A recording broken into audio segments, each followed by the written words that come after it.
由CRC 美式重型机车推广协会举办，为庆祝成立20周年，特别举办专台美式重机的大会师的活动。来自全国 CRC 总共20个分会甲车队，分别骑着包括哈雷、印第安、BMW 等知名品牌的美式风格重机，做伙伫个正统绿里门圣母庙来聚集，场面盛大。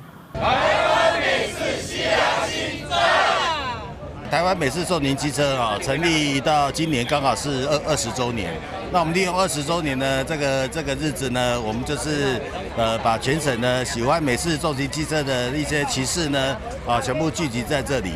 那我们就是一直秉持的就是不飙车然后骑帅不骑快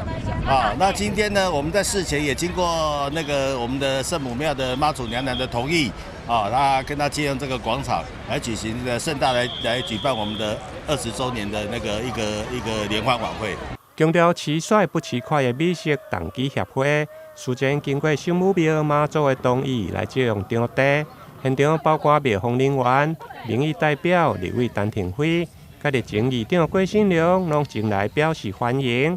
伫个聚集以后，一行人嘛进入庙来参拜，祈求活动顺利、车友平安。接续还有大合照以及着车队洗土城的游行活动，沿路展现哈雷重型机车的特别的风采甲着文化魅力。台南新闻李英根采访报道。